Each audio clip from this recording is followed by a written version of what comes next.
ನಿಖಿಲ್ ಕುಮಾರಸ್ವಾಮಿಗೂ ಟಕ್ಕರ್ ಕೊಟ್ಟ ಡಿಸಿಎಂ ಡಿಕೆಶಿ. ನಿಖಿಲ್ ಕುಮಾರಸ್ವಾಮಿ ಪ್ರಶ್ನೆಗೆ ಡಿಕೆ ಶಿವಕುಮಾರ್ ವ್ಯಂಗ್ಯ. ನಿಖಿಲ್ ಕುಮಾರಸ್ವಾಮಿಗೂ ಡಿಸಿಎಂ ಡಿಕೆ ಶಿವಕುಮಾರ್ ಟಕ್ಕರ್. ನಿಖಿಲ್ ಕುಮಾರಸ್ವಾಮಿ ಪ್ರಶ್ನೆಗೆ ಡಿಕೆ ಶಿವಕುಮಾರ್ ವ್ಯಂಗ್ಯ ಮಾಡಿದ್ದಾರೆ. 136 ಸೀಟ್ ತೆಗೆದುಕೊಂಡು ಏನು ಹರಿದಿದ್ದೀರಿ ಎಂದಿದ್ದ. ನಿಖಿಲ್ ಕುಮಾರಸ್ವಾಮಿ ವಿಚಾರಕ್ಕೆಲ್ಲ ನಾನು ಮಾತನಾಡಲ್ಲ. ನಿಖಿಲ್ ಕುಮಾರಸ್ವಾಮಿ ಸ್ಥಾನ ಏನು ಅಂತ ನನಗೆ ಗೊತ್ತಾಗಿಲ್ಲ. ನಿಖಿಲ್ ಬಗ್ಗೆ ಮಾತನಾಡಲ್ಲ ಎಂದ ಡಿಕೆ ಶಿವಕುಮಾರ್. ನಿಖಿಲ್ ಕುಮಾರಸ್ವಾಮಿಗೂ ಟಕ್ಕರ್ ಕೊಟ್ಟ ಡಿಸಿಎಂ ಡಿಕೆ.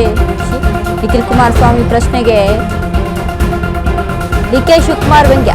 136 ಸೀಟ್ ತೆಗೆದುಕೊಂಡು ಏನ್ ಮಾಡಿದಿರಿ ನೀವು ಅಂದ್ರು ನಿಖಿಲ್ ಕುಮಾರಸ್ವಾಮಿ ವಿಚಾರಕ್ಕೆಲ್ಲ ನಾನು ಮಾತನಾಡಲ್ಲ ಅಂತ ಡಿಕೆಶಿ ಹೇಳಿದ್ದಾರೆ.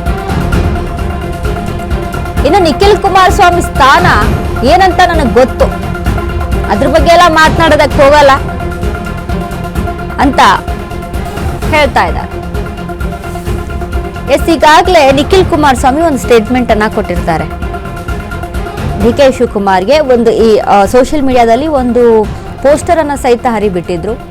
ನಾನು ಡಿಕೆ ಶಿವಕುಮಾರ್ ಅನ್ನುವಂತ ಒಂದು ಪೋಸ್ಟರ್ ಅನ್ನ, ಡಿಕೆ ಶಿವಕುಮಾರ್ ಆದ ನಾನು ಅನ್ನುವಂಥದ್ದು ಪ್ರಮಾಣ ವಚನ ಸ್ವೀಕಾರ ಮಾಡುವಂತ ಸಂದರ್ಭದಲ್ಲಿ ಒಂದು ಸ್ಟೇಟ್ಮೆಂಟ್ ಬರುತ್ತಲ್ಲ, ಆ ಒಂದು ಸ್ಟೇಟ್ಮೆಂಟ್ ಅನ್ನ ಅಲ್ಲಿ ಹಾಕಿರ್ತಾರೆ. ಆ ಒಂದು ಲೈನ್ ಅನ್ನ ಹಾಕಿ ಸೋಷಿಯಲ್ ಮೀಡಿಯಾದಲ್ಲಿ ವ್ಯಂಗ್ಯ ಮಾಡಿರ್ತಾರೆ.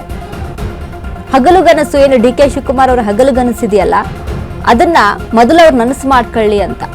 ಅದಾದ್ಮೇಲೆ ನಿಖಿಲ್ ಕುಮಾರಸ್ವಾಮಿ, ಈಗ ನೀವು ರಾಜ್ಯದಲ್ಲಿ ಏನ್ ಮಾಡ್ತಾ ಇದ್ದೀರಿ, ಏನ್ ಕಡದ್ ಕಟ್ಟಿ ಹಾಕಿದ್ದೀರಿ, 136 ಸೀಟ್ ತೆಗೆದುಕೊಂಡ್ರಲ್ಲ, ಏನ್ ಮಾಡಿದ್ರಿ, ಇದ್ರ ಬಗ್ಗೆ ಎಲ್ಲ ಪ್ರಶ್ನೆ ಮಾಡ್ತಾರೆ. ಸೊ ಇದೆಲ್ಲವನ್ನ ಕೂಡ ಗಮನಿಸಿದಂತ ಡಿಕೆ ಶಿವಕುಮಾರ್ ಹೇಳಿರುವಂತದ್ದು, ಅವರು ವ್ಯಂಗ್ಯವಾಗಿನೇ ಅದಕ್ಕೆ ಉತ್ತರವನ್ನ ಕೊಟ್ಟಿದ್ದಾರೆ. ನಾನು ಏನ್ ಮಾಡಿದ್ದೀನಿ ಏನಿಲ್ಲ ಅಂತ ಜನಕ್ಕೆ ಗೊತ್ತು, ಆದ್ರೆ ನಿಖಿಲ್ ಕುಮಾರಸ್ವಾಮಿ ಸ್ಥಾನ ಏನು, ಅವ್ರ ಸ್ಥಾನ ಎಲ್ಲಿದೆ ಅನ್ನೋದು ಕೂಡ ನನಗೆ ಗೊತ್ತು, ಅದ್ರ ಬಗ್ಗೆ ಎಲ್ಲ ನಾನು ಮಾತನಾಡಕ್ ಹೋಗೋದಿಲ್ಲ ಅಂತ ಡಿಕೆ ಶಿವಕುಮಾರ್ ಹೇಳಿರುವಂತದ್ದು. ಈಗಾಗಲೇ ಒಂದ್ ಕಡೆ ಏನು ದೇವೇಗೌಡರು ಬಿಡದಿ ಟೌನ್ಶಿಪ್ ವಿಚಾರಕ್ಕೆ ಸಂಬಂಧಪಟ್ಟಂತೆ ದೇವೇಗೌಡರು ಕೂಡ ಮಾತನಾಡ್ತಾರೆ, ಕುಮಾರಸ್ವಾಮಿ ಕೂಡ ಇದಕ್ಕೆ ರಿಯಾಕ್ಟ್ ಮಾಡ್ತಾ ಇದ್ದಾರೆ. ಮೊದಲು ರಿಯಾಕ್ಷನ್ ಕೊಟ್ಟಿದೆ ಕುಮಾರಸ್ವಾಮಿ. ಸರ್ಕಾರ ಒಂದ್ ರೀತಿ ಬ್ರೋಕರ್ ಕೆಲಸ ಮಾಡ್ತಾ ಇದೆ, ರಿಯಲ್ ಎಸ್ಟೇಟ್ ದಂಧೆ ಮಾಡ್ಕೊಂಡಿದೆ, ಬಿಡದಿ ಟೌನ್ಶಿಪ್ ಅಲ್ಲಿ ಬಡವರ ರಕ್ತ ಹಿರ್ತಾ ಇದೆ, ರೈತರಿಗೆ ಅನ್ಯಾಯ ಮಾಡ್ತಾ ಇದೆ ಅಂತ. ಅದಾದ ಮೇಲೆ ಒಂದಲ್ಲ ಒಂದು ಸ್ಟೇಟ್ಮೆಂಟ್ಗಳು ಹೊರಗಡೆ ಬರ್ತಾವೆ. ಡಿಕೆ ಶಿವಕುಮಾರ್ ಇದಕ್ಕೆ ಹೇಳ್ತಾರೆ, ನಾನೇನ್ ತಗೊಂಡಿಲ್ಲ ಅಪ್ಪ, ನೀವೇನ್ ತಗೊಂಡಿದ್ದೀರಾ ಅದು ಗೊತ್ತು, ಅದ್ರ ಡಾಕ್ಯುಮೆಂಟ್ಸ್ ತೆಗೆದುಕೊಂಡು ಬನ್ನಿ, ನಾನು ತೆಗೆದುಕೊಂಡು ಬರ್ತೀನಿ, ಚರ್ಚೆ ಮಾಡೋಣ ಅಂತ. ಅದಾದ್ಮೇಲೆ ಒಂದರಿಂದ ಒಂದು ಡಿಕೆ ಶಿವಕುಮಾರ್ ವರ್ಸಸ್ ದಳಪತಿಗಳು ನಡೀತಾನೆ ಹೋಗ್ತಾ ಇದೆ. ಇದೀಗ ನಿಖಿಲ್ ಕುಮಾರಸ್ವಾಮಿಯ ಸ್ಟೇಟ್ಮೆಂಟ್ಗೆ ಡಿಕೆಶಿ ವ್ಯಂಗ್ಯವನ್ನ ಮಾಡಿದ್ದಾರೆ.